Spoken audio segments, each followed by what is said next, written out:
Eu acho que ainda não tá boa, não. Peraí, deixa eu botar um jeito melhor aqui.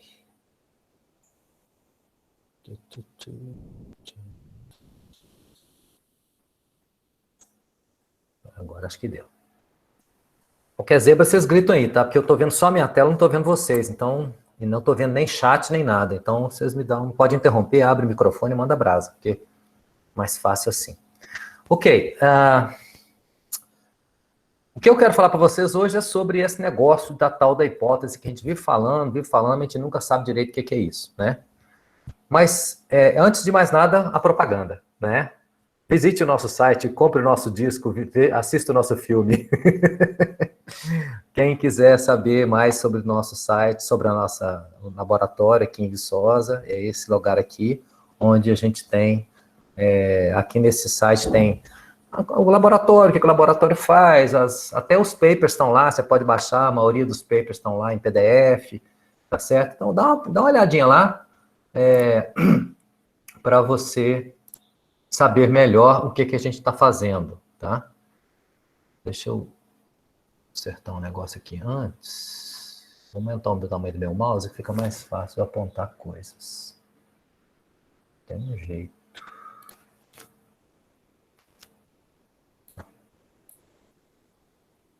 Ok. Primeiro de tudo, eu vou começar com as regras dessa palestra. E tem uma regra bastante simples. Não existe pergunta boba. Bobo é não perguntar. Então, eu queria pedir para vocês o seguinte, interrompam, tá? Isso aqui não é uma palestra magistral, tá? É uma aulinha. Então, você vai interromper, abre o microfone, grita aí, a hora que você não entender, porque é mais fácil, porque como esse assunto é meio melindroso em alguns momentos, se você deixar passar aquele negocinho pequenininho que você não entendeu, só vai piorar ao longo da palestra. Agora, se é uma coisa pequena que eu puder resolver a sua dúvida, você consegue entender o resto da palestra. Senão vira um castelo de cartas e vira uma loucura, uma cascata, tá certo? A outra regra é, se você não estiver entendendo, a culpa é de quem? Do professor. Eu sou pago para te ensinar. Eu sou pago para te fazer entender. Então você tem que reclamar, tá certo? Se eu não estou conseguindo te explicar, é porque eu estou fazendo mal feito meu serviço. Agora, se ninguém reclamar, eu vou ficar satisfeito na minha, quietinho, vou assumir que está tudo lindo e maravilhoso, tá certo? Então, reclame, tá bom? Ok. O que eu vou mostrar para vocês hoje é isso aqui. Primeiro eu vou falar do mistério da caixa, vocês vão ver daqui a pouco o que é isso. Daí eu vou entrar propriamente nas ferramentas do método científico, eu vou falar de lógica, de argumentação, de hipótese, que é o nosso tema, e de experimentação. São coisas que são interrelacionadas, são necessárias ser faladas para a gente poder entender a hipótese. E, finalmente, eu vou dar um exemplo biológico para ficar mais claro, tá bom? Ok, primeiro de tudo. Tá vendo essa caixa? Tá aparecendo aí para vocês ou não?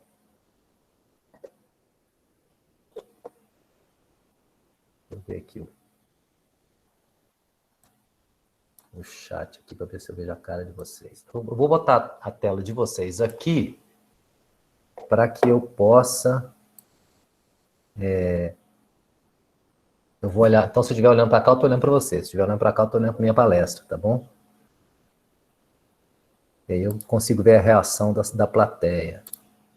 Ok, estão vendo? Dá para ver, né? O que tem dentro dessa caixa? Aceite sugestões. Pode botar, pode abrir o microfone, ou pode botar no chat, faz o que você achar melhor. O que tem aqui dentro? Uma moeda. Uma moeda. O que mais? Pode ser, não pode?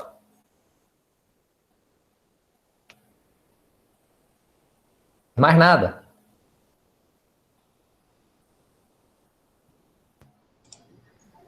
Ideias. Ideia é uma outra coisa. Também pode tanto ser moeda, a probabilidade de ser moeda e a probabilidade de ser ideia é a mesma, concorda? Então, o que mais? Um besouro, uma caneta. Tá. Você percebe que pode ser qualquer coisa, tá? Por que é tão difícil descobrir o que tem dentro dessa caixa? Será que se eu der uma dica, facilita? Por exemplo, eu posso sacudir a caixa. Agora você já sabe que aqui dentro não tem ideia. Porque ideia não faz barulho. Não é mesmo? Eu volto a perguntar, o que é que tem aqui dentro? Agora que você já tem uma dica. Um dado, beleza, já tem 2 votos para dado. O que mais?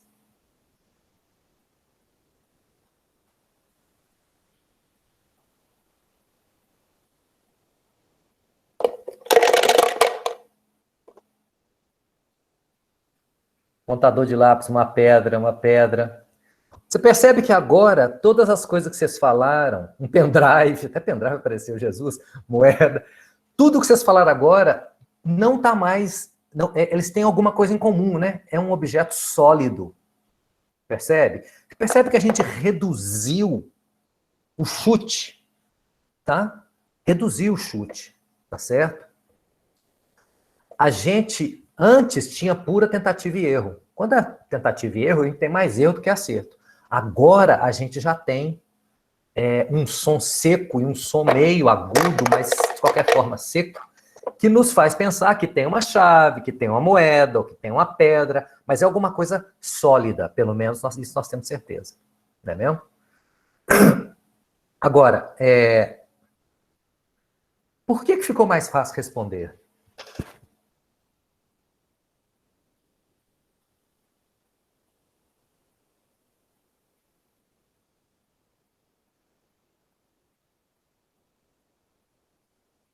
O que vocês acham? Ficou mais fácil responder, né? O que tem observação, Dejaí?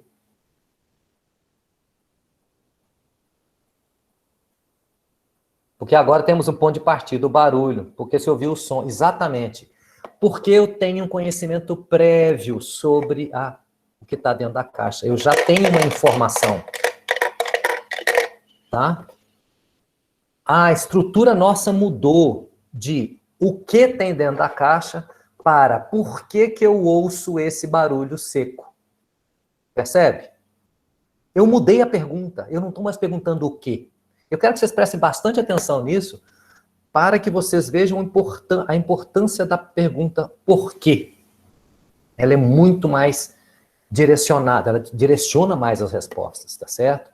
E a gente, para fazer uma pergunta que tenha por quê, a gente é obrigado a ter observação prévia sobre o que está aqui na caixa. E a observação prévia foi o ruído que a gente ouviu, tá certo? Muito bem. Eu tenho agora uma nova estrutura, tá? Ouvi um único ruído. Logo, é possível que haja um único objeto dentro da caixa. A caixa é de plástico rígido, vocês estão vendo isso. Ouvir ruídos típicos do choque entre objetos rígidos, logo é possível que o objeto aí dentro seja de material rígido. Tá? Eu tenho agora uma estrutura diferente de pergunta e resposta. Tá? Qual é a semelhança que tem nessas frases? O que tem de comum entre essas frases?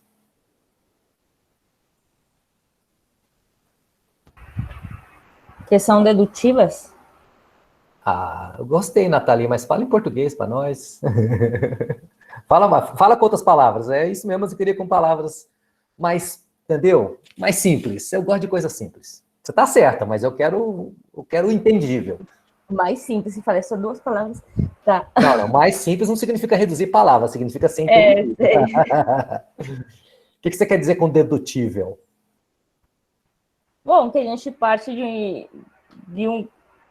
de algo conhecido para, não sei, chegar a uma conclusão disso, suposto. Isso, então eu tenho uma coisa inicial, que é uma observação, e eu concluo algo, eu deduzo algo, que é a última frase, não é? E essa dedução está mostrando aí por logo é possível que. Tá vendo? Todas as 2 frases têm logo é possível que. Tá? O que nós temos, segundo o Neucir aí, ó, é premissas e conclusões. Quer ver? Temos o conhecimento prévio, ouvir um único ruído, e uma predição, que é uma conclusão, que é uma dedução. Logo é possível que haja um único objeto na caixa. De novo, na segunda frase, eu tenho um conhecimento prévio, a caixa de plástico rígido, tenho outro conhecimento prévio, ouvir ruídos típicos de choque entre objetos rígidos. Tem uma predição, logo é possível que. A estrutura nossa agora é essa aqui, ó, tem premissa, premissa e conclusão, como falou o Neuci aí no chat. Tá vendo? As premissas são esses negócios aqui, e a conclusão tá aqui, logo depois de logo é possível que. Essa é a conclusão. Essa estrutura pode ter uma premissa só, duas premissas, N premissas e uma única conclusão. Essa estrutura é a estrutura que você mais vai precisar na sua vida científica, tá? E mais você vai ver ao longo dessa palestra que eu vou mostrar por que essa estrutura é importante. Ô, professor, Oi. então, a premissa seria o conhecimento prévio, é isso? Eu só, sua voz está picando, fala de novo. A premissa seria o conhecimento prévio? Isso, exatamente. São coisas que existem, são verdadeiras, que você já sabe que são verdade. Tá? Isso é a premissa. Tá? Ok. Explorando a predição número 2, que é aquela. Vejo que a caixa é de plástico rígido e ouvir ruídos típicos do choque entre objetos rígidos. Logo, é possível que o objeto aí dentro seja de material rígido. Tá? Então, eu já tenho essa ideia. Podia ser podia colocar, não, em vez de material rígido, eu vou colocar, é um objeto de metal, é um objeto de vidro, é um objeto de madeira, é um objeto de plástico, mas todos eles são coisas rígidas. Tipo o que vocês colocaram aqui, apontador de lápis, pedra, chave, pendrive, tudo isso é um objeto rígido, cada um feito de um material diferente, não é mesmo? Isso é verdade?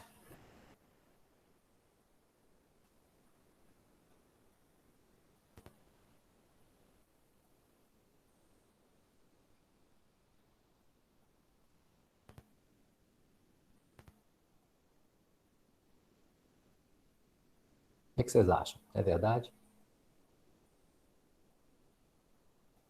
Não é verdade? Bom, abrir a caixa é um outro departamento que eu vou explicar daqui a pouco, mas você está certa, Aline. Não é verdade, porque isso pode ser verdade, mas por enquanto é uma mera explicação para o ruído que a gente ouviu. Tá? Existe essa possibilidade. É uma possibilidade bastante plausível, né? Como o pessoal está dizendo aí, o Hugo e o Felipe. É uma possibilidade plausível, isso pode ser verdade. Mas, por enquanto, eu só uso isso como uma explicação. Eu ouço esse barulho porque aí dentro tem um objeto de metal, por exemplo, tá certo? Mas, por enquanto, ainda não é, eu não posso afirmar que isso é verdade. Vamos fazer um resumo dessa ópera até aqui para poder a gente fazer essa coisa que nem o Jack fazia, por partes. Primeiro, nós temos um fenômeno que é o ruído que ouvimos na caixa. E a gente criou explicações sobre esse fenômeno. Essas explicações baseiam-se no conhecimento prévio. O que eu conheço de ruído, de choques entre objetos rígidos, né? Tudo aquilo que nós sabemos sobre ruídos. E baseiam em observações cuidadosas do fenômeno. A caixa, que é de plástico, os ruídos que eu ouvi na caixa, um monte de observações prévias que eu fiz. Tá certo? E tem uma estrutura lógica, tá? Vejo isso, ouço aquilo, sei aquilo outro, logo, não são necessariamente verdadeiras essas explicações, tá? Então, essas explicações baseiam em conhecimento prévio, baseiam em observações, essas explicações têm estrutura lógica, mas essas explicações não são necessariamente verdadeiras, tá bom? São meras explicações candidatas. Nós vamos ter que escolher dentre elas, dentre as explicações que nós vamos montar, a que é mais provável, tá certo? E aí que vai entrar a nossa experimentação e etc. Mas calma que nós vamos chegar lá daqui a pouco. Explicações candidatas é o que a gente chama de hipótese. Isso é uma hipótese. Há uma hipótese que o material, a coisa que está aqui dentro é um objeto, sei lá, de metal, tá? Nossa hipótese. O ruído seco que ouvimos é causado pelo choque de um objeto de metal nas paredes internas da caixa. Eu poderia falar, o ruído seco que ouvimos é causado pelo choque de um objeto de madeira nas paredes da caixa. Eu poderia falar com a mesma probabilidade. O ruído seco que ouvimos é causado pelo choque de um objeto de plástico. E assim por diante. Desde que tudo que eu coloque aqui seja um objeto rígido, essa hipótese é válida. Agora, A questão toda é que não dá para testar todas essas hipóteses ao mesmo tempo. Não dá para testar ao mesmo tempo metal, plástico, madeira, etc.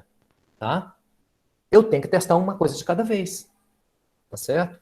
Simplesmente porque o raciocínio humano não é capaz de tratar mais que 4 dimensões. É só por isso. Tá? Você não consegue pensar em mais de 4 dimensões. Tá?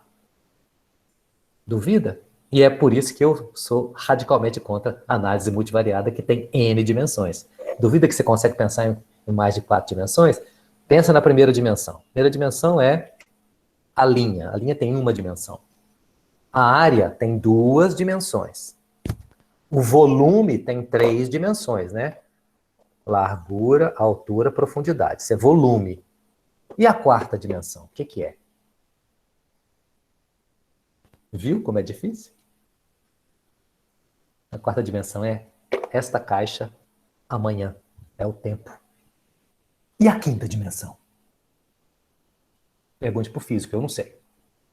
Se a gente não consegue pensar acima de 4 variáveis, por que eu vou botar 20 variáveis numa análise? Tá certo? E por que eu vou testar 20 hipóteses ao mesmo tempo? Tem que testar uma de cada vez. Tá certo? Então vamos lá, vamos testar essa hipótese aqui. Qual é o nosso próximo passo? Depois que eu criei essa hipótese de que o ruído seco que ouvimos é causado por um objeto de metal, pelo choque de um objeto de metal nas paredes internas da caixa. Qual o próximo passo?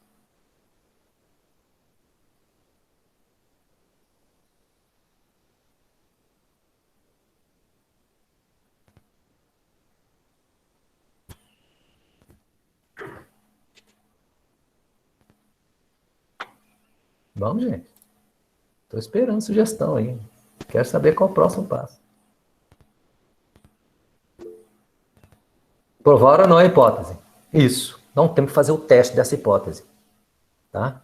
Como é que eu faço? Ou, dito de outra forma, pôr a nossa hipótese à prova. Tá? E eu vou chegar no que o Hugo e Manueli, ou Manuele, desculpa que eu não sei como é que pronuncia, falaram. É experimentar, né? Mas vou ficar aqui no que o Jair falou, provar a minha hipótese. Eu queria chamar a atenção para um termo muito importante aqui. Quando eu digo provar a hipótese, eu estou dizendo, e quando o Jair falou em provar a hipótese, ele está falando no sentido bíblico, tá bom? Quem não conhece isso, procura Gênesis capítulo 22, versículos 1 a 2. Lá está falando que Deus mandou Abraão levar o filho dele para o monte e sacrificá-lo em holocausto a Deus. Abraão tinha aqueles problemas de fertilidade, o filho dele, ele já era um filho adotado, não era adotado não, era filho da escrava, aquele negócio todo, enfim. Tinha alguns problemas, era o único filho, e ter filho nessa época era muito importante, porque significava ter alguém para poder cuidar da próxima, da família depois do cara velho, enfim. E ele vai e leva o menino e amarra o menino, e vai matar o menino, e aparece o anjo falando, não, era brincadeirinha, entendeu? E tudo se resolve. O que está acontecendo? Deus colocou Abraão à prova, tá certo? Ao invés... Provar é colocar a hipótese à prova, ao invés de tentar provar a todo custo que ela está certa. A gente interpreta a palavra, o verbo provar, desse jeito aqui, ó. Eu vou te provar que a minha hipótese está certa. Tá certo? Isso não é o jeito correto de tratar a hipótese. Hipótese, você tem que colocá-la à prova. Você tem que dar pancada nela. Hipótese é uma coisa que nasce para apanhar. Não é uma coisa que nasce para ser... para você passar a mãozinha e falar, bonitinha, você é bonitinha, tá? Não é assim, não. Hipótese é uma coisa que você põe à prova. Provar nesse sentido. Então, por isso eu prefiro usar o verbo testar ao invés de provar, porque na língua portuguesa, o verbo testar tem um significado só. Mas o verbo provar tem 2 significados, que é tentar mostrar que está certo ou tentar colocar à prova, certo? Então, vou deixar isso claro para vocês, nós vamos testar nossa hipótese, tá bom? Podemos demonstrar, sem sombra de dúvida, que há um objeto de metal dentro da caixa? Sem abrir a caixa?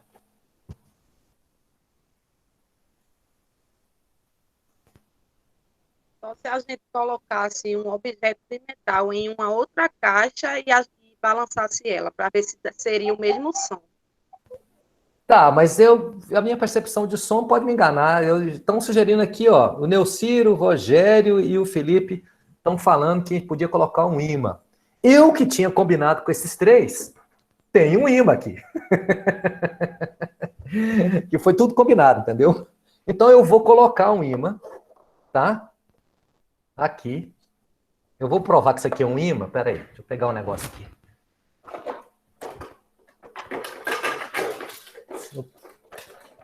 Porque eu posso estar enrolando vocês, né? Então, esse é um clipe. Ó. É um imã, tá bom? Ótimo. Então, não estou enrolando vocês. Vou colocar o imã. Onde que é? Vou colocar aqui embaixo. O que eu tenho que fazer agora para testar a minha hipótese?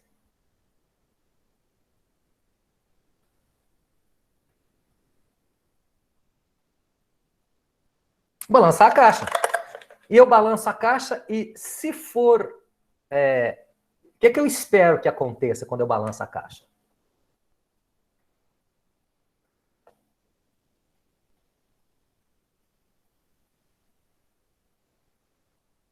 Espero... Como assim sem som, Milka? O Saporete, você que tá aí, rapaz, você tem muitos mil anos que eu não vejo. Então, eu espero que se eu sacudir e não fizer barulho... Ih, fez barulho. Acho que meu teste deu errado. Ô, tristeza quando a hipótese da gente dá errado, né? Vamos ver esse negócio melhorzinho. Coloca um ímã na parede externa da caixa.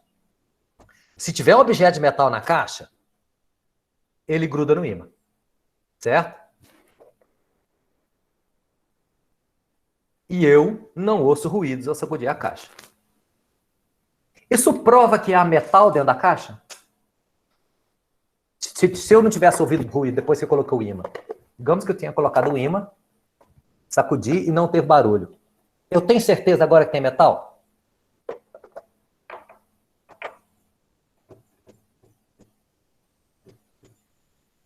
Por que eu não tenho? David, por que não? Alumínio é metal e não é atraído por ímã. O que mais? Ou seja, isso que está aqui dentro ainda pode ser um metal, pode ser alumínio. Então eu deveria ter formulado a minha hipótese de um jeito decente lá no início. Eu formulei ela errada. Eu teria que ter dito objeto de metal ferruginoso, que aí todos eles são atraídos por ímã, correto? Mas ainda assim, digamos que eu tivesse formulado a hipótese que é um objeto de metal ferruginoso. Eu sacudo, tá? E não ouço ruído. Eu tenho certeza que não tem objeto de metal ferruginoso?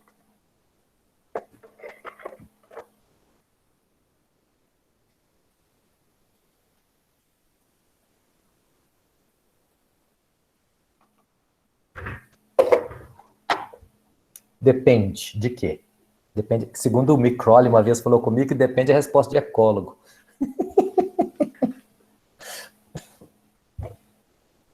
Depende de quê, David?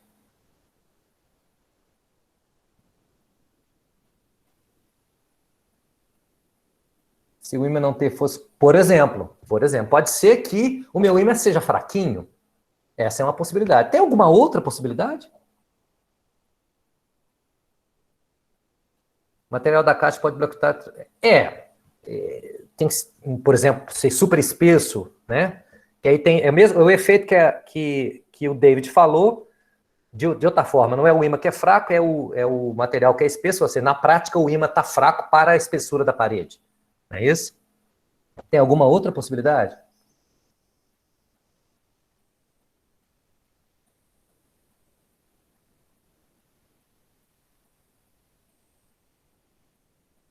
E se eu tiver um outro ímã lá dentro? Ele seria atraído por esse ímã, não seria? Ímãs atraem ímãs. Então, e ele continua sendo um objeto rígido. Se eu colocar um ímã lá dentro, ele sacode, vai ter o barulho. É um objeto rígido. Então, o que é a moral da história? Pode haver um ímã, a caixa pode ter, o ímã pode ser, que eu estou usando pode ser fraco, o tal metal pode ser um alumínio, tem um monte de outras possibilidades que eu continuo com dúvida. Então o meu experimento está errado?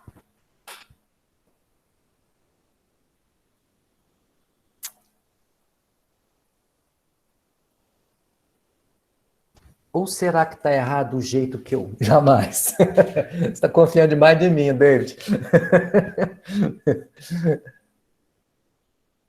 Também não é essa a questão. Não é o experimento que está errado. É mais ou menos o que você está falando aí, meu Mari, é que ele não ajudou a diminuir a hipótese. Ele não está errado porque ele ajudou a diminuir o problema, né? Mas eu vou deixar isso de uma forma mais óbvia. O problema aqui não está no experimento. O problema aqui está na interpretação do experimento. Tá bom? Repetindo. A nossa hipótese é que o ruído seco que ouvimos é causado pelo choque de um objeto de metal nas paredes internas da caixa. Beleza? Vou manter aquele problema do alumínio aqui, problema não. Então, essa é a nossa hipótese. Coloco um ímã na parede da caixa, sacudo a caixa. Se o ruído continuar, terei demonstrado que minha hipótese é falsa, como eu demonstrei. Tá? E agora eu sei que não há nem metal, nem ímã lá dentro. Ou, se tiver metal, se tiver um ímã, a parede da caixa é muito espessa, ou o ímã que eu estou usando é muito fraco. Vocês pensaram que eu tenho no mínimo 4 possibilidades? Hã? Veja. Vou repetir isso usando o princípio da falsibilidade do Popper. Coloca o ímã na parede da caixa. Se tiver um objeto de metal na caixa, ele gruda no ímã. E não ouvirei ruídos ao sacudir a caixa. Mas o mesmo ocorre se o objeto for um ímã. Continuo sem saber se há metal ou não. Então a minha dúvida persiste. Ela melhorou um pouco. Por exemplo, na verdade eu tirei da minha lista algumas coisas. Mas ainda tem aquela dúvida que poderia continuar sendo metal porque a parede da caixa é muito espessa, ou que o ímã é fraco. Ou seja, eu estou ainda dentro de um lamaçal de dúvidas. Vamos ver uma outra estrutura que me tira completamente a dúvida? Coloco o ímã na parede da caixa. Sacudo a caixa. Se o ruído continuar, como de fato ele continuou, terei demonstrado que minha hipótese é falsa. Eu sei que não há nem metal nem ímã. Eu eliminei a minha dúvida. Tá? Ainda tem uma possibilidade que sempre vai ter do ímã ser fraco. Aí eu posso testar se o meu ímã é fraco. Tá? E a possibilidade da parede da caixa ser mais espessa. Mas, pelo menos agora, ao tentar mostrar que a hipótese é falsa, eu eliminei dúvida, como foi falado aqui no chat, tá? Eu eliminei essa dúvida, tá certo? Agora, quando eu tentei mostrar que há um ímã, um metal lá dentro, eu fico na dúvida se há ou se não há. Quando eu tento mostrar que não há metal lá dentro, eu tenho certeza. Entendeu agora?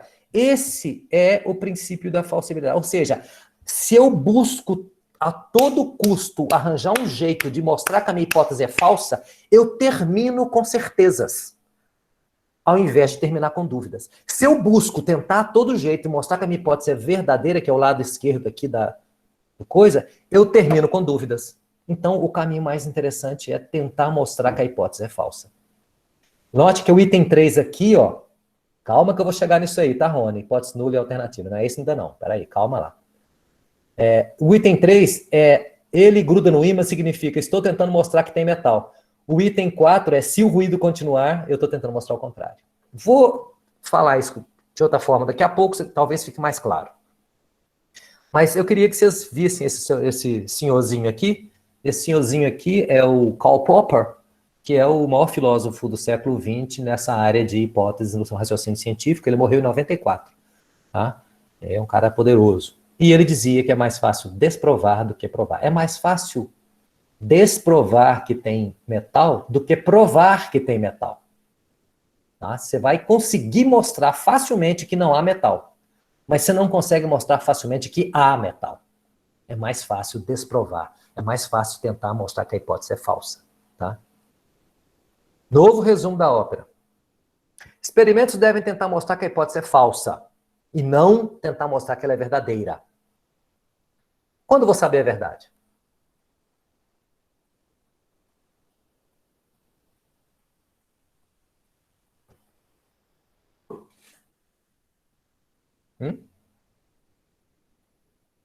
Quando?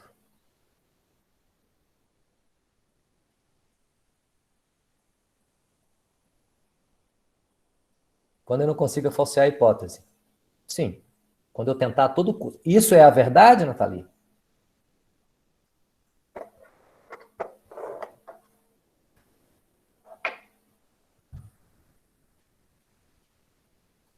Por exemplo, deixa eu mostrar um exemplo para vocês do que é a verdade e o que deixa de ser a verdade.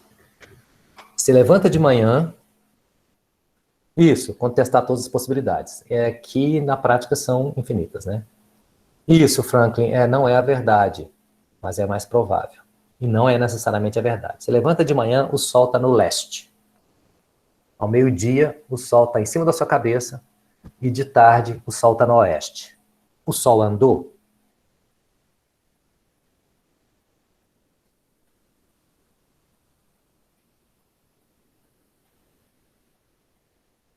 Quem que andou, o sol ou a terra? Durante milhares de anos, desde que o mundo é mundo até mais ou menos 1600, tá? A gente acreditava que o sol andava. Tá? Porque não havia como falsear esta hipótese de que o sol anda, porque eu olhava para o sol e via ele andando. Depois é que vem um Copérnico e um Galileu e fala, não, o sol não anda não, galera, vocês estão tudo enganados, quem anda é a Terra. E aí ele, porque naquele momento ele tinha ele inventou um equipamento, que era o telescópio, para mostrar, para falsear essa hipótese que o sol anda. Mas durante muito tempo, por falta de equipamento, por falta de raciocínio, ou por falta de qualquer outra coisa, não dava para poder falsear a hipótese. Então, não basta não conseguir falsear a hipótese, porque mesmo quando eu não consigo falsear a hipótese, pode ser que o que está me faltando é equipamento, o que está me faltando é teoria, tá certo? Por exemplo, tem um paper clássico do Grasset, na minha área de cupins, em 1954, que ele termina o paper dizendo, esse resultado estranho que eu obtive, ele foi erro experimental. Passado, isso, 54. Depois, em 94, 96, eu e um amigo meu, que é físico, lendo esse paper, a gente falou, não, isso não é erro experimental. Tem uma teoria que explica isso. E aí a gente mostrou que os pontos fora da curva do Grasset, de 1954, na verdade, caíam muito bem com uma teoria nova que foi desenvolvida depois de 1970, que é a teoria de sistemas complexos, que consegue mostrar onde que os pontos deveriam ser onde eles realmente estavam. Então, o Grasset estava certo no experimento, ele estava errado na interpretação, mas ele não tinha acesso à teoria porque ela não existia ainda. Então, ele para falsear essa hipótese, precisava de uma teoria nova que ela não existia. Percebe? Então, a gente nunca vai saber a verdade na prática. Tá? O que a gente tem é aquilo que o Platão falou. É um espelho da verdade. Nós estamos dentro de uma caverna, nós estamos enxergando, na caverna tem, atrás da gente tem coisas, tem a abertura da caverna, mas nós estamos acorrentados. Tá? E a gente vê a sombra que o sol bate nas coisas que estão fora da caverna e projeta na parede na nossa frente, dentro da caverna. Você vê as sombras, tá? Mas a gente tem uma percepção, aquele desenho parece um elefante, então lá fora tem um elefante, tá certo? Mas a gente nunca vai ter certeza, tá? O pior de tudo é que mesmo que se desacorrentar um de nós e ele for lá fora e mostrar que aquilo não é elefante e voltar a contar para nós, a gente não vai acreditar. A gente normalmente não acredita quando as pessoas contam alguma verdade para a gente. Né? Mas isso é outro departamento. Tá? Podemos considerar que não existe possibilidade de 100%? Possibilidade de quê, Rony?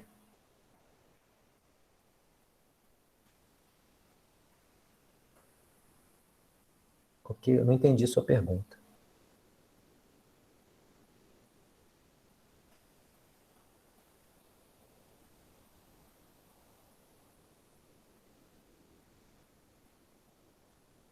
Probabilidade de quê?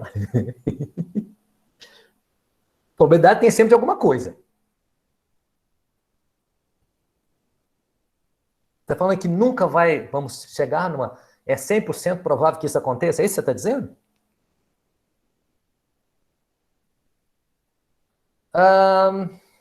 Não é exatamente o que eu quero dizer. Porque é 100% provável que você morra se você ficar sem respirar por 2 horas. Então, existe probabilidade de 100%. Tá? Para algumas coisas, não para todas. O que a gente não sabe é se o que a gente obteve de resultado no nosso experimento é realmente aquilo que nós estamos dizendo que está acontecendo. Tá? Por exemplo, deixa eu dar um exemplo mais claro. Você conhece a ideia de... Já viu o pé de manga? O pessoal pega o pé de manga e corta, dá um facão assim, corta a casca do pé de manga e fica uns beicinhos assim no pé de manga? Pois é, os caras fazem isso porque dizem que a manga produz mais manga se eu fizer isso. Tá bom? E tem até uma explicação, o pessoal da fisiologia vegetal explica, porque corta o fluxo de seiva descendente, e aí ela se acumula nos frutos, etc, etc, etc. É uma explicação maravilhosa, mas até hoje eu ainda não vi nenhum experimento que mostrasse que de fato cortou o maldito do fluxo. Pode ser que aconteça, é provável que aconteça, mas eu não sei se é verdade. Tá certo? Então, tem algumas coisas que nós temos grandes evidências, mas não temos certeza. Tá? Eu vou recapitular o processo até aqui. Primeiro, eu estabeleci um fato, perguntei por que o fato acontece, encontrei uma explicação para aquele fato, que é uma hipótese, que explica por que aconteceu, ou seja, né? Me perguntei, essa explicação é plausível? Aí mostrei, sim, é plausível que objetos sólidos, etc. Criei um teste para testar a hipótese, que é aquela de botar o ímã, e o teste é justamente a dados e análise que podem mostrar que a hipótese é falsa, então meu teste é construído para mostrar que a minha hipótese é falsa. Quando eu pego o ímã e coloco aqui, eu quero mostrar que não tem metal aqui dentro, por mais que eu ache que tenha metal. Tá bom? Ou seja, o fato, sacudo a caixa e ouço um ruído seco. Pergunto, por que isso acontece? E crio uma hipótese, há um objeto de metal dentro da caixa. Essa explicação é plausível? Sim, porque a caixa é rígida, o metal também é rígido, e esse é o tipo de ruído esperado do choque entre 2 objetos rígidos. Criei um teste, coloco para desafiar a minha hipótese. Coloco um ímã na parede externa da caixa. Se o objeto não for de metal, o ruído persistirá. Eu sei agora que o objeto não é metal, não é coisas que o ímã atrai. Não é metal, não é ímã, tá? Não é metal ferruginoso, não é ímã, etc. Uma vez que eu fiz isso, agora eu tenho que repetir o processo para testar de novo, até eu vou fazendo novas hipóteses e testando de novo, novas hipóteses testando de novo, novas hipóteses testando de novo. Sempre exige um novo experimento. Não adianta você falar, não, então é plástico. E aí termina o paper, logo que eu obtive, ao colocar o ímã, não foi atraído, logo eu posso concluir que é plástico. Não, eu não posso concluir que é plástico. Eu só posso concluir que não é metal. Ou seja, eu só posso falsear a minha hipótese. Tá bom? Para concluir que é plástico, tem que fazer um outro experimento. Tá? A receitinha de bolo que eu tenho para trazer para vocês eu preciso de um fato, pergunto por que aquele fato acontece, e a resposta desse porquê é a minha hipótese. Tá?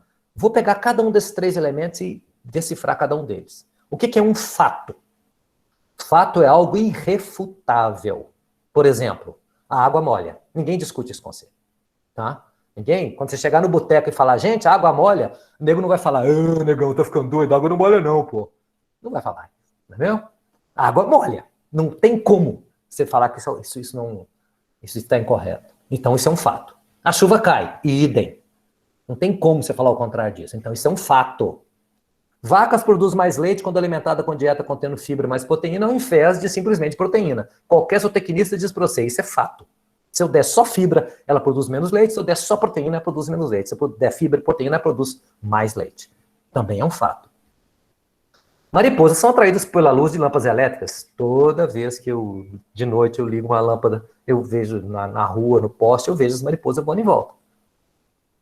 Se você não puder afirmar categoricamente alguma coisa, isso não é um fato. Então, o que não é um fato? É aquilo que eu não posso afirmar categoricamente. Mas eu preciso de uma coisa que seja fato para criar hipótese, como vocês viram anteriormente ali. Tá? Por exemplo, a chuva na floresta molha mais os gorilas do que os chimpanzés. Hein? Difícil, né? Eu não afirmaria isso com tranquilidade. Formigas doceiras preferem pão de coco a pão de leite. Também não tenho segurança para afirmar isso. O DNA da sequoia é mais estável que o DNA do sabiá. Quando for mais confortável falar do fenômeno usando uma pergunta ao invés de uma afirmativa, então aquela coisa não é o fato. É importante você saber isso, porque você tem que distinguir o que é fato do que não é fato, porque só é possível construir hipótese com fato. Não é possível construir hipótese com coisa que não é fato. Tá bom?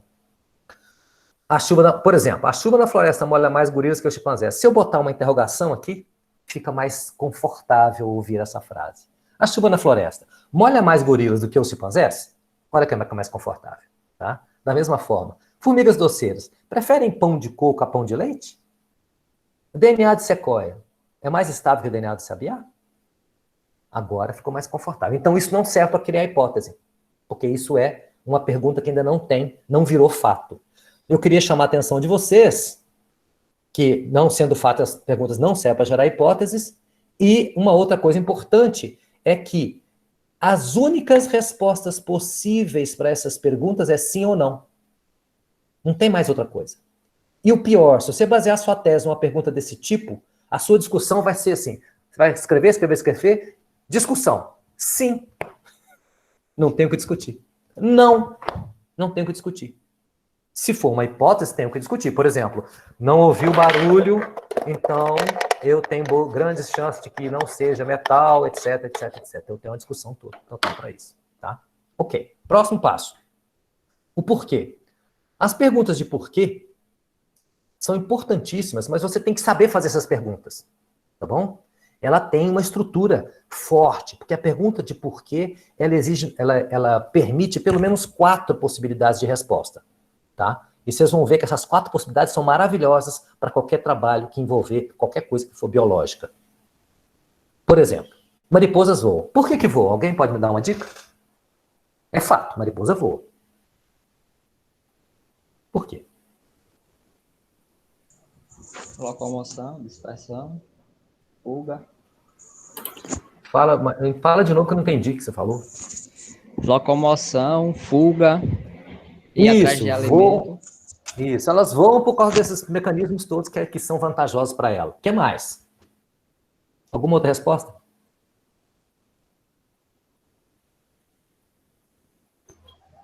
Porque tem asa. Porque tem asa. Porque tem asa. É uma outra explicação perfeita para a mariposa. Voa porque tem asa. Ela está numa outra categoria de resposta, você percebe? Ter asa é uma categoria mais funcional, mais morfológica, etc.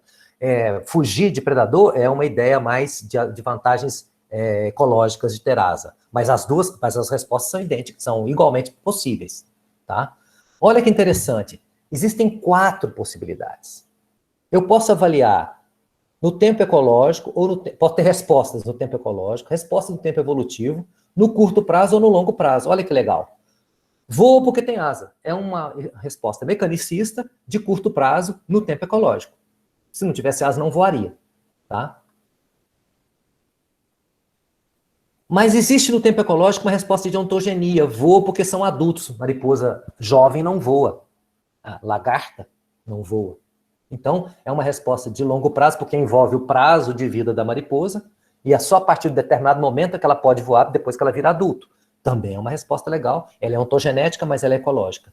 No tempo evolutivo, elas voam porque isso contribui para a reprodução, ou para a sobrevivência, da forma de escapar de predador, de poder encontrar o parceiro sexual, poder garantir,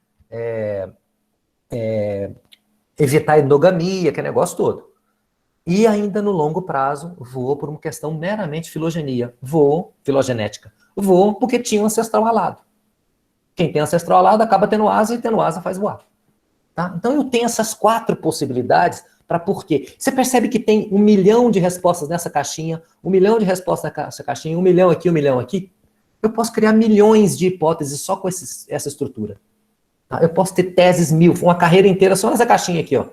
Eu posso construir minha carreira todinha para explicar mecanismos de tempo, de curto prazo e ecológicos para mariposas voarem ou não. Essa ideia de dividir essas coisas de porquê em 4 grandes estruturas vem desse Tinbergen, que adaptou a ideia dos porquês do Aristóteles. Aristóteles vocês conhecem, que é aquele cara lá da Grécia, né? Mas o Tinbergen talvez vocês não conheçam, ele é um rapaz que ganhou o Prêmio Nobel de Fisiologia e Medicina, que é o prêmio Nobel que se dá para coisas biológicas, né? Junto com Conrad Lorenz e com o Firsch. O Firsch vocês devem conhecer, que é o cara da dança das abelhas, tá? Esses 3 caras ganharam juntos esse prêmio. Se você vai entrar na internet Tinbergen, você vai encontrar 2 prêmios Nobel. Um é esse, que é o Nico Tinbergen, tá? 74, uma coisa assim. Mas você pode encontrar um outro Tinbergen antes dele, em 68, 4 anos antes, mais ou menos, que também ganhou o prêmio Nobel, só que é da área de economia, tem nada a ver com esse cara aqui. Aliás, tem um pouco a ver.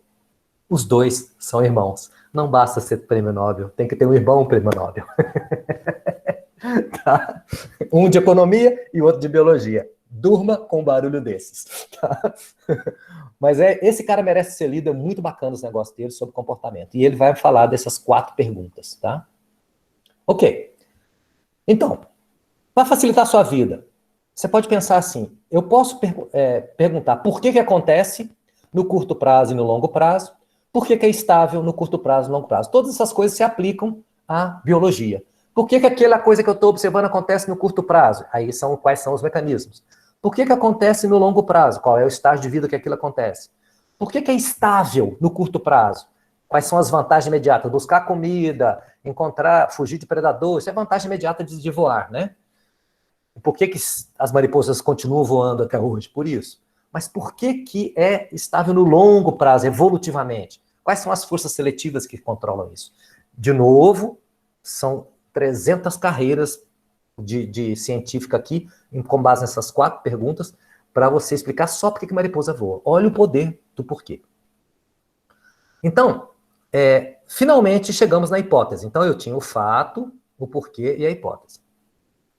Hipótese tem que ter base teórica e base lógica, tá bom? Mariposa, vou mostrar o que é isso. Mariposas voam em torno de lâmpadas por quê? Uma hipótese. Se orientam com os raios da luz, se desorientam com os raios de luz, né? Elas estão voando, vê uma luz acesa e fica meio perdida, acaba dando cabeçada na lâmpada. Ou a hipótese do Adoniran Barbosa, né? Elas voam porque estão buscando uma fonte de calor, né? Lembra do Adoniran Barbosa, o sambinha dele? Tá? Daqui a pouco eu chego lá. Isso é plausível? De novo, eu tenho que ter base teórica. Para ter base teórica, tem que ter alguma plausibilidade. Tem que ter aquele conhecimento prévio que me permite formular essa hipótese. Lembra que eu tinha conhecimento prévio da caixa? Para formular a hipótese sobre a caixa? O conhecimento prévio meu sobre essas 2 hipóteses é o seguinte. Primeiro, sim, insetos se orientam por raio de luz e normalmente eles são capazes de detectar luz polarizada. E se o inseto quiser chegar nesse ponto aqui, ó, ele pega os raios de luz que vem lá da Lua, por exemplo, e fixa o primeiro ângulo, ele quer chegar aqui. Enquanto o primeiro raio de luz, ele fixa um ângulo, depois ele só repete o mesmo ângulo até chegar onde ele quer. Isso faz, como os raios são paralelos, ele vai andar em linha reta. Teorema de Tales, você aprendeu isso lá na 6ª série. Nem existe 6ª série mais, né? Agora tem outro nome, é 7º ano, sei lá, 6º ano, um trem assim. Né? E agora, o problema é que a lâmpada não emite raios paralelos. A lâmpada emite raios convergentes, porque ela está a uma distância muito próxima daqui. Aqui é uma distância muito longa, é quase infinita em relação ao tamanho da mariposa. Por isso que os raios são percebidos como paralelos. As paralelas se encontram no infinito, já dizia o Newton. As lâmpadas não, ela vai emitir um raio convergente. A mariposa quer chegar aqui, nesse ponto aqui, ela pega o primeiro raio e fixa o ângulo. Quando ela alcança o segundo raio, ela mantém o ângulo e ela percebe, ops, eu virei. Ela tem que virar o ângulo, virar um pouquinho o corpo, a direção, para poder manter o ângulo anterior. No próximo raio tem que virar um pouquinho, no próximo raio tem que virar um pouquinho, e no final das contas ela faz uma espiral em certa cabeça na lâmpada. Então ela está se desorientando. Isso é plausível, porque existe esse negócio em inseto, que é a orientação transversa em insetos, que é super conhecido. Então é plausível esperar que a mariposa se desoriente, tá certo? Então, considerando que insetos detectam luz polarizada, a luz do Sol e da Lua chega em raios paralelos na Terra, e a luz das lâmpadas chega em raios convergentes, é plausível supor que as mariposas voam em torno de lâmpadas porque se desorientam com os raios de luz. Olha essa estrutura, premissa, e então é plausível que, então logo que, aquilo que eu mostrei lá no início da palestra, tem uma premissa e tem a conclusão. A conclusão dessas minhas premissas é o que eu vou tratar como hipótese. É o que eu vou submeter a um experimento. Tá? A outra hipótese, aquela do nosso amigo Adoniran. Considerando que insetos são ectotérmicos. Lepidoptera faz basking, que é negócio de ficar esquentando no sol. Né? Então é plausível supor que as mariposas, quando chega o frio, ficam voando em volta da lâmpada para se esquentar. É um sambinha conhecido do Adoniran Barbosa. Tá?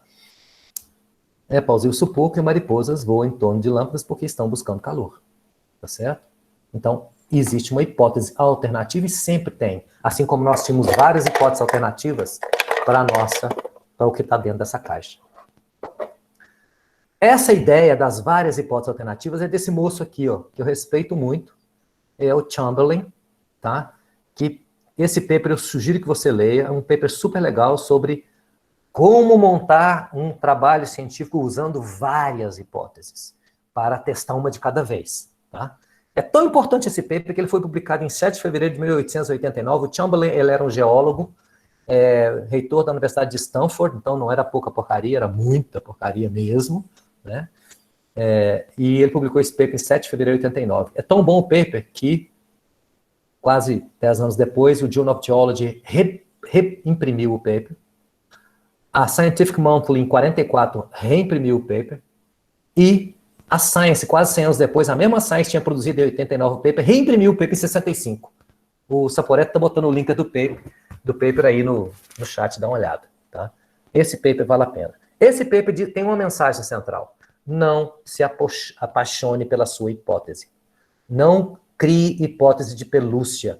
Não fala, ai meu Deus, eu tenho que dar um jeito de mostrar que a minha hipótese é verdadeira. Não, não, não, não. É o contrário. Dá pancada na sua hipótese. Vai dando pancada nela, tá bom? Como é que eu vou desafiar essas hipóteses? Aquelas lá da mariposa. Eu vou criar experimentos medindo a atração de mariposas por lâmpadas polarizadas versus não polarizadas. Eu vejo um quarto com lâmpada polarizada, solto a mariposa, um quarto com lâmpada não polarizada, solto, e aí, dependendo de como eu ver ela se direcionar a lâmpada ou não, eu espero que nas lâmpadas polarizadas ela não bata a cabeça na lâmpada. Isso é fácil de fazer, né? Só pegar aquelas coisas de boate, que tem lâmpada polarizada, você faz o experimento. Né? E um quarto com lâmpadas frias e lâmpadas incandescentes. Né? Se a mariposa for atraída pelo calor, ela não vai bater a cabeça na lâmpada fria, simples assim. Tá? Essa estrutura toda está aqui, nesse link. Tá bom? Ops. Deixa eu botar aí no chat para vocês.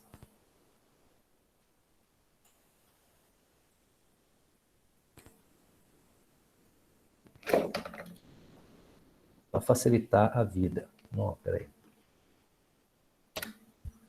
Nesse link você vai encontrar essa página, a minha página de recursos didáticos. Eu vou colocando, eu vou inventando as minhas coisinhas, eu vou colocando aí. Tá?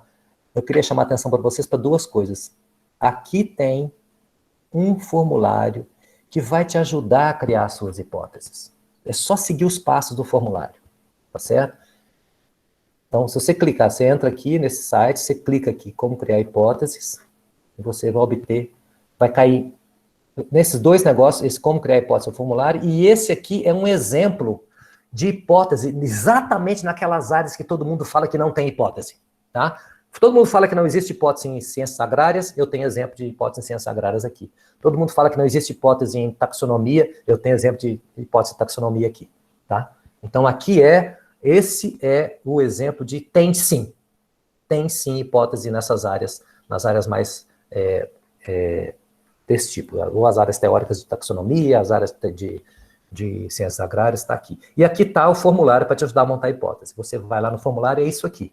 Vai ter, eu não preciso você ler isso aqui, você vai ter aqui umas caixinhas, esse aqui é um PDF que aceita edição, então você só baixa o PDF e escreve. Esse material é Creative Commons, você pode usar, você pode citar, você pode modificar, você pode fazer o que você quiser, você pode copiar, distribuir para os amigos, desde que você cite a fonte. E lá no site tem um como citar, nessa parte aqui, vai como citar esse negócio, e aqui embaixo no formulário, aqui embaixo também, lá no finalzinho, tem como citar. Aqui tem uma caixinha que você vai escrever o fato, tá? Você vai escrever o fato, depois você vai criar a hipótese biológica, por que esse fato ocorre, depois você vai falar por que esse fato é plausível. E aqui do lado eu tenho a historinha da mariposa, tá? Para te guiar. Fato, mariposas voam em torno de lâmpadas. Por que isso ocorre? Uma hipótese, mariposas se desorientam com os raios de luz que parte da lâmpada, que você vai escrever aqui. Isso é plausível? Sim, pois insetos em geral se orientam fixando o ângulo em relação aos raios do sol, blá, blá, blá. Aqui tem toda teoria, tá bom? Aí vem aquela pergunta que foi feita lá no início da palestra. Aí vem a hipótese estatística, que até agora eu não falei dela, estou falando só de hipótese, mas não falei da hipótese estatística. A hipótese estatística está no reino do experimento, ela não está no reino da teoria. Que experimento eu posso ser feito para mostrar que essa hipótese não é correta? Que essa hipótese aqui, ó, não é correta. Aí está aqui um exemplo. Ao liberarmos mariposas em ambientes contendo luz polarizada, elas descreverão uma trajetória espiral em relação à lâmpada da mesma forma que fizeram no caso de ambientes de luz não polarizada. Essa aqui se a minha hipótese, essa aqui é a minha hipótese estatística, o meu experimento. Daqui depois vem a segunda hipótese, aquela que é a do calor, tá? Mariposas voam em torno de lâmpadas para aquecer. E aqui para baixo, tem toda a estrutura igualzinha de cima. Então, eu queria chamar a atenção de vocês pelo seguinte. Primeiro eu criei um fato, esse fato é imutável, e eu criei duas hipóteses, uma está aqui, outra está aqui, ou uma está aqui, outra está aqui. Eu tenho uma teoria, um conhecimento prévio sobre o que acontece com mariposas, que me permite formular essa hipótese, da mesma forma eu tenho aqui, e eu tenho um experimento que me permite testar estatisticamente se a minha hipótese biológica tem suporte ou não. Melhor ainda, me ajuda a dar pancada na minha hipótese biológica. Tá certo? É só para isso que serve a teoria, a hipótese estatística. A hipótese nula, a hipótese H1 e H0 da estatística é porque quando dá uma, eu refuto a minha hipótese biológica. Quando dá outra, eu aceito a minha hipótese biológica. Então não faz sentido fazer experimentos que tem só hipótese biológica. Desculpa, só hipótese estatística. Não faz sentido fazer experimentos que se baseiam na ideia de eu vou testar se bosta de galinha preta mata cupim. Vou testar se bosta de galinha branca mata cupim. Isso é o teste estatístico de alguma teoria. Bosta de galinha preta tem mais, sei lá, determinado componente lá que é deletério para cupim. Eu espero que então bosta de galinha preta mate mais que bosta de galinha branca. Eu testo, estatisticamente, eu testo bosta de galinha preta com bosta de galinha branca, mas isso é baseado na ideia de que elas têm algum componente que mataria cupim. Tá certo? Então eu só posso entrar no reino da hipótese estatística depois que eu tiver criado a minha hipótese biológica. Tá certo? Bom, último resumo da ópera. Tudo que você precisa saber sobre método científico é isso. É que, para fazer ciência, você precisa combinar conhecimento pré-existente, ou seja, teoria. Não adianta você não estudar a teoria. Tá? Não adianta achar que aquela coisa, todo cara, quando começa mestrado em especial, ele entra no mestrado hoje, no dia seguinte, ele bate na porta do orientador e está assim, professor, qual experimento nós vamos fazer? Não tem esse negócio. Você não sabe ainda nem qual é a sua hipótese biológica, como é que você vai montar experimento? Tá certo? O experimento é a última coisa, depois que você criou toda a estrutura, né? Você tem que ter conhecimento pré-existente para criar a hipótese. E uma estrutura lógica firme. A estrutura lógica é aquilo que eu falei, premissa e conclusão. Para ter essas duas coisas, a ferramenta mais eficiente para isso é a formulação de hipóteses. Você vê que o caminho das pedras. Eu queria também chamar a atenção aqui no formulário que isso aqui é o seu projeto de pesquisa. você completar essas caixinhas aqui, você já escreveu o seu projeto de pesquisa, ele já está escrito. Não tem que fazer mais nada. Tá? Isso aqui, ó, é um projeto de pesquisa inteiro. Não tem jeito de ninguém falar que o projeto é ruim, porque ele já tem teoria, ele já tem um fato que se baseia em uma hipótese e um teste para aquela hipótese. Ele já tem até o material e métodos que você vai precisar. Então, o seu projeto está pronto. É mais do que criar uma hipótese esse formulário, tá bom? Então, e, finalmente, eu queria lembrar a frase do Pasteur. As grandes descobertas da ciência não foram por acaso. A sorte privilegia uma mente preparada, já dizia Pasteur. Você acha que o Fleming descobriu a penicilina andando pela rua e assoviando e tropeçou na penicilina? Não foi, não. Você acha que o Pasteur estava andando pela rua e tropeçou num vaso de pescoço de ganso e viu derrotou a geração espontânea assim? Não, ele teve que gastar as duas partes do corpo humano mais importantes para a ciência, que eu sempre falo. A essa altura vocês devem saber. Alguém me diz aí quais são as duas partes do corpo humano mais importantes para ser cientista? Cotovelo e bunda. É isso aí, Nelson, você lembra ainda? Cotovelo e bunda. Se você tiver cotovelo e tiver bunda e tiver disposto a ralar o cotovelo e amassar a bunda, finca o cotovelo na mesa, finca a bunda na cadeira e estuda feito um desgraçado. Não se trata de esperar cair do céu na sua cabeça. Não vai ser papai e mamãe que vai trazer para você. Quem vai trazer para você a sua tese é o seu esforço, é o seu estudo, é a sua dedicação. Não vai cair do céu. Tá bom? Não vai. Nem do céu, nem do político que você mais ama, não vai cair. Tá? Vai sair do seu cotovelo e da sua bunda. Rala o cotovelo, amassa a bunda e você vai conseguir ser cientista.